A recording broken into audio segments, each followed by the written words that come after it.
Assalamualaikum warahmatullahi wabarakatuh.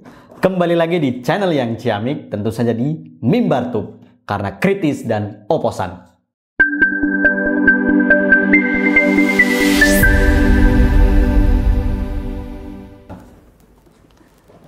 Pada kampanye Pilpres 2024, kita masih ingat omongan dari adik kandung Pak Prabowo Subianto, Hasim Joyo Hadikusumo, dengan berapi-api mengatakan, bulan Oktober 2024, gaji guru akan naik 2 juta.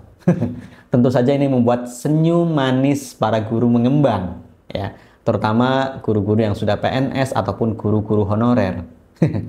Dan kemarin, ya, setelah pas di Hari Guru tanggal 25 November 2024, akhirnya Pak Prabowo Subianto menunaikan janjinya. Eits, tunggu dulu.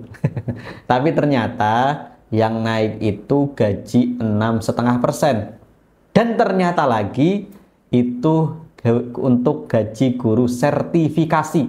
Artinya tunjangan itu akan turun, tunjangan sertifikasi naik 6,5%. Dan itu juga Prabowo menetapkan angka untuk kenaikan gaji buruh dan para pekerja, ya, menjadi 6,5%. Walaupun kemudian Apindo dan lain sebagainya, buruh juga bingung, ini formulasinya dari mana? Kok sudah dipatok angka 6,5%? Apa untuk kemudian persiapan kenaikan PPN 12% menjadi 12% per 1 Januari 2025? Ini juga menjadi pertanyaan, ya. Para guru dianggap terkena prank. Kita bacakan dulu beritanya, ya. Karena kenaikan gaji guru ternyata sertifikasi, yaitu yang kemudian mungkin senyum-senyum, ya mungkin yang PNS, yang itu pun yang lulus sertifikasi. Kalau tidak lulus sertifikasi, ya mungkin hanya tersenyum kecut. Dan mungkin yang alhamdulillahnya, ya, para guru juga bersyukur, ya, karena alhamdulillah yang guru honorer itu ada kenaikan 500.000 tunjangannya, dari tadinya 1.500.000 menjadi 2 juta. Kita bacakan dulu berarti. Ketika kampanye Pilpres 2024, Prabowo Subianto dengan lantang berjanji akan menaikkan gaji guru sebesar 2 juta. Janji ini tentu saja membuat para guru senyum-senyum optimis, membayangkan masa depan yang lebih sejahtera. Namun janji tersebut tampaknya hanya menjadi angin surga yang indah. Kan memang kampanye itu kan janji, angin surga. Ya, tapi kalau janji manusia, itu hanya angan-angan, harapan, ya, yang pastinya terwujud itu hanya janji Allah dan Rasulnya, ya. Ketika Allah menjanjikan surga, ya pasti akan memenuhi janji itu. Dan ketika Allah menjanjikan neraka bagi orang-orang yang zalim, yang kemudian ingkar terhadap perintahnya, itu juga pasti nyata. Begitu pula kabar gembira dari Rasulullah, itu pasti nyata, ya. Tidak pernah apa yang Rasul kabarkan itu tidak terjadi, karena Rasul tidak pernah berbohong. Tapi ini janji seorang manusia, apalagi dalam sistem yang tidak karu-karuan. Alih-alih gaji pokok yang naik, ternyata yang dimaksud Prabowo hanyalah peningkatan tunjangan sertifikasi yang sudah ada sejak tahun 2008 atau sejak masa pemerintahan Susilo Bambang Yudhoyono. Guru ASN yang sudah bersertifikasi tak akan merasakan perubahan apapun, kecuali mungkin sedikit kecewa. Sedangkan untuk guru honorer, tunjangannya memang naik sebesar Rp500.000. Namun menurut Mansur Sipinate, Wakil Sekjen Federasi Serikat Guru Indonesia (FSGI), tambahan 2 juta yang digadang-gadang selama kampanye itu sebenarnya hanyalah tunjangan sertifikasi. Dan itu hanya berlaku jika guru bersangkutan lulus sertifikasi, ya. Kalau gurunya nggak lulus sertifikasi, ya nggak cair itu tunjangan. Kalau belum, ya sabar dulu, belajar lebih giat, dan semoga lulus sertifikasi di tahun-tahun mendatang. Tambahan ini bukan gaji pokok seperti yang diimajinasikan saat kampanye, tetapi tunjangan sertifikasi yang sudah ada sejak era Pak SBY, ujar Mansur dengan nada datar. Bagi guru honorer, tunjangan naik dari 1,5 juta menjadi 2 juta.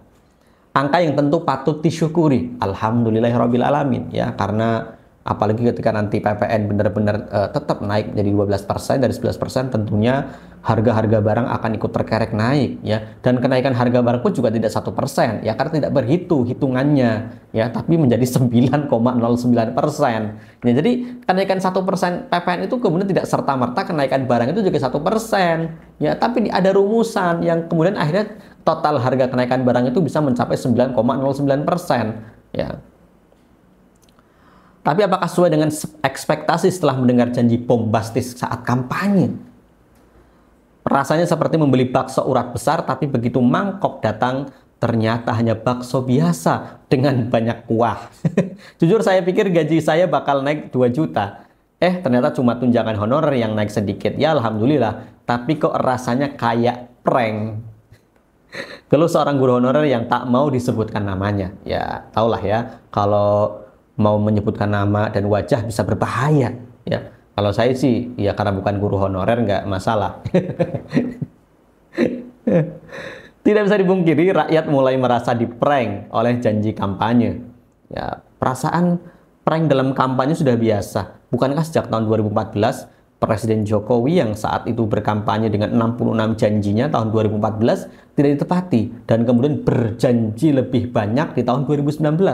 Dan apa yang tidak dijanjikan, yang tidak dikampanyekan malah diperbuat. Misalnya pembangunan IKN yang tiba-tiba saja diputuskan secara sepihak. Di saat-saat mau lengser, kemudian terancam mangkrak, baru kemudian mengatakan IKN itu proyek rakyat karena disetujui oleh DPR. Ya, padahal banyak rakyat yang menggugat dan menolak proyek tersebut. Dan masyarakat yang di IKN sendiri akhirnya merasakan akibatnya. Ya, mereka harus tergusur dari tanah kelahirannya, bahkan hanya mendapatkan hak guna bangunan ya atau apa itu selama 10 tahun ya, sedangkan para investor ya diiming-imingi HGB sampai 190 tahun. Luar biasa. Apalagi selama debat Pilpres 2024, Prabowo dengan tegas berkata guru adalah pilar bangsa, gaji mereka harus naik minimal 2 juta. Tapi setelah terpilih, minimal 2 juta itu berubah jadi tambahan tunjangan untuk yang tersertifikasi. Waktu kampanye semangat banget bilang bakal naikin gaji guru. Sekarang yang dinaikin cuma ekspektasi kita. Kayaknya kita korban clickbait janji politik nih, kata seorang netizen di media sosial. Ya memang begitulah ya, janji kampanye. Itu kan memang clickbait agar bisa memilih. Dan itu kan sudah berulang kali. Bahkan di dunia maya mulai bermunculan guyonan tentang guru yang menjadi korban prank berencana. Jadi guru itu berat. Gajinya nggak naik, tapi janji kampanye bikin ekspektasi melambung tinggi, kata netizen. Lain kali janji itu yang konkret aja, jangan kayak iklan diskon gede-gedean tapi pas datang cuma diskon ongkir. Sahut lainnya. Meski mengecewakan, guru masih berharap pemerintah benar-benar memprioritaskan kesejahteraan mereka di masa depan. Karena bagaimanapun, seperti kata pepatah, janji adalah utang, dan rakyat tentu berharap utang ini suatu saat akan dilunasi. Kan kalau motonya janji adalah hutang, bayar dengan janji lagi. Luar biasa. Hingga saat itu tiba, para guru hanya bisa bersabar sambil mengajar dengan sepenuh hati walau gaji dan tunjangan mereka belum sepenuh harapan. Ini juga yang cukup menarik ya. Tiba-tiba kemarin saya lihat di postingan Facebook ya, dan juga di media sosial muncul postingan dari NU Online yang kemudian menjelaskan gaji guru di masa Daulah Abbasiyah. Entah kenapa tiba-tiba membahas itu. Karena memang terkait kemudian ada selentingan-selentingan di netizen atau masyarakat yang mengatakan jangan jadi guru, berat. Ya memang guru itu berat ya. Apalagi hari ini ya.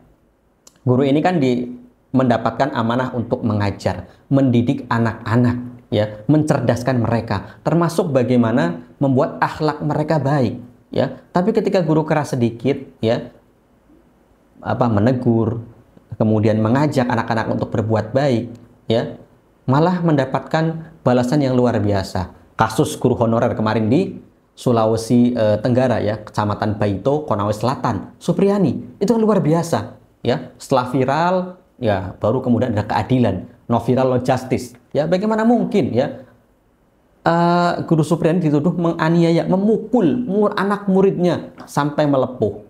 Luar biasa ya. Dan ada dendam apa sebenarnya FDWH terhadap Guru Supriyani? Sebenarnya jengkel sekali tuh melihat kasus ini ya.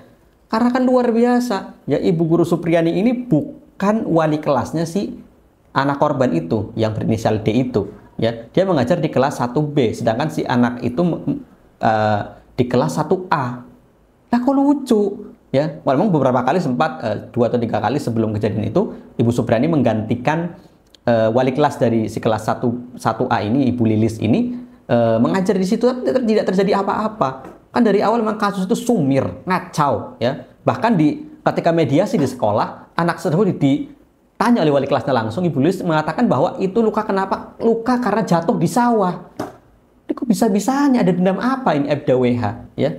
Ya walaupun akhirnya setelah ramai sampai Bupati Konawe Selatan Surundin Danga, ya, yang kemudian berikut campur seolah menjadi pahlawan kesiangan, tapi malah mau mensomasi guru Honorer Supriyani. Ngapain mediasi? Pengadilan sudah berjalan separoh, sudah mau pembuktian. Kenapa tiba-tiba Bupati ngotot, ya, perdamaian? Perdamaian atau mediasi itu sebelum masuk ke ranah dilaporkan ke kepolisian sebagai tersangka. Ini kasus sumir, ya. Ini orang tua juga harus ingatlah, ya. Jadi guru itu sudah berat, ya. Mengajar satu kelas itu banyak, ya, bukan 1-2 anak, ya. Apalagi kalau di sekolah negeri itu ya paling tidak satu kelas itu 36 sampai 40. Wah, itu apa nggak repot? Sepasang mata harus mengawasi banyak anak di kelas. Belum kalau pas masa istirahat, anak-anak SD. Kan kadang luar biasa anak SD itu, ya. Memang masih kecil, kelas 1, kelas 2 sampai kelas 4, ya. Itu kan mainnya luar biasa aktifnya. Mereka sangat aktif, ya. Belatan manjat sana sini, lari, ya. Ada yang jatuh. Ada lagi juga kasus, ya. Saat waktu istirahat bermain anaknya jatuh, yang disalahin gurunya. Nah, gimana? Ini konsepnya orang tua juga kadang kita membingungkan ini, ya. Guru itu sudah luar biasa. Jadi keberkahan ilmu itu ketika kita menghormati guru, ya. Jadi jangan sampai, ya, orang tua itu, ya, seperti itulah, ya. Ya, karena kita juga harus, ya, sama-sama enak lah, ya. Dan juga kan sebenarnya tugas utama pendidik itu, ya, orang tua. Dan karena memang di sekolah itu kan nggak lama. Di sekolah mungkin dari jam 7:30 sampai jam 12, ya, yang masih SD, ataupun mungkin jam 1:30, 1:30, 2. Ya, setelah itu kan kembali ke rumah, kembali ke kehidupan masyarakat, bermain dengan teman-teman sebaya di lingkungan rumahnya, atau dengan keluarganya, dengan kakak adiknya, ya. Jadi ayolah, gitu, kita sama-sama, ya, karena masih kewajiban utama mendidik orang tua, ya, apalagi seorang ibu, ya. Al-ummu madrasatul ula, ibu adalah madrasah pertama bagi anak-anak mereka, ya. Ya Allah, jadi seperti itulah, ya. Jadi terkait gaji guru, ya, memang yang dibahas di online cukup menarik, ya, bahwa guru di masa khilafah Abbasiyah, ya, saya sebutnya khilafah aja, ya, khilafah Abbasiyah, ya, karena itu khilafah, ya.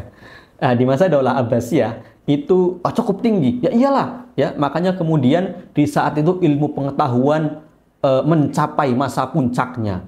Ada Ibnu Sina, ya, yang ahli kedokteran, bahkan bukunya Qanun fit Tibb digunakan oleh orang Eropa sampai abad ke-17, luar biasa, diterjemahkan, ya. Kemudian ada Abu Qasim Az-Zahrawi, ya, orang yang menemukan peralatan operasi, ya, sampai peralatan itu masih ada yang bentuknya sama sampai sekarang, kayak capcut, ya, yang kemudian untuk menjahit, kemudian benang untuk menjahit, itu penemuannya luar biasa. Kemudian juga Al-Batani, kemudian juga Al-Khawarizm, ya, kemudian banyak sekali ilmuwan-ilmuwan yang muncul di masa keemasan Daulah Khilafah Abbasiyah. Kenapa? Tadi karena pada saat itu guru itu memang tugasnya fokus ngajar.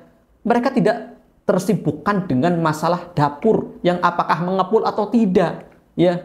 Ya wajar hari ini juga guru bingung, ya, apakah benar pendidikan kita di saat yang sama kurikulum juga terus ganti menteri ganti kurikulum, ya, kurikulum ini belum selesai baru mau dicoba mau diganti lagi ini dan lain sebagainya. Jadi alhasil pendidikan kita itu, ya, apa, ya, bukan kurikulum, tapi kulikulum. Ya, hanya menghasilkan kuli. Kemarin kita baca berita dari BPS, ternyata ada 3 lulusan SMK yang menyumbang pengangguran terbuka paling banyak. Yang pertama ada teknik otomotif, kemudian yang kedua ada teknik komputer dan informasi, TIK, ya. Kemudian satu lagi apa itu? Saya sebagai lulusan SMK sedih juga sih, ya. Tapi saya untung bukan termasuk dari ketiga lulusan prodi tersebut, ya, atau keahlian tersebut. Dulu lulus tahun 2014 itu jurusan akuntansi, ya, keuangan. Jadi cukup menarik, ya. Dan tadi terkait guru, ya, biasalah, ya. Jadi guru itu juga termasuk orang yang kemudian diharapkan suaranya pada saat kampanye saja akan dinaikkan tunjangannya, akan dinaikkan gajinya, ya, ujung-ujungnya zonk. Kembali lagi ke apa namanya berita atau artikel yang dimuat online itu tadi terkait gaji daulah guru di masa Daulah Abbas itu memang luar biasa. Ya minimal itu ya 20 dinar per bulan. 20 dinar itu ya hitung saja. 1 dinar itu senilai 4,25 gram emas. Wow. 20 dinar. Itu artinya kalau dikalikan segitu artinya 84 ya, kurang dibulatkan 85 gram emas. 1 bulan, bro.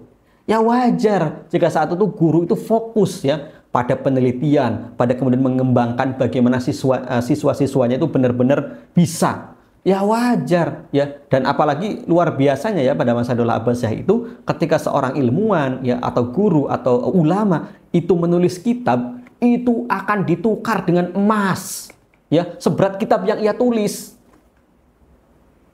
Bayangkan saja, dulu tuh nulis buat buku tuh pakai tulisan tangan.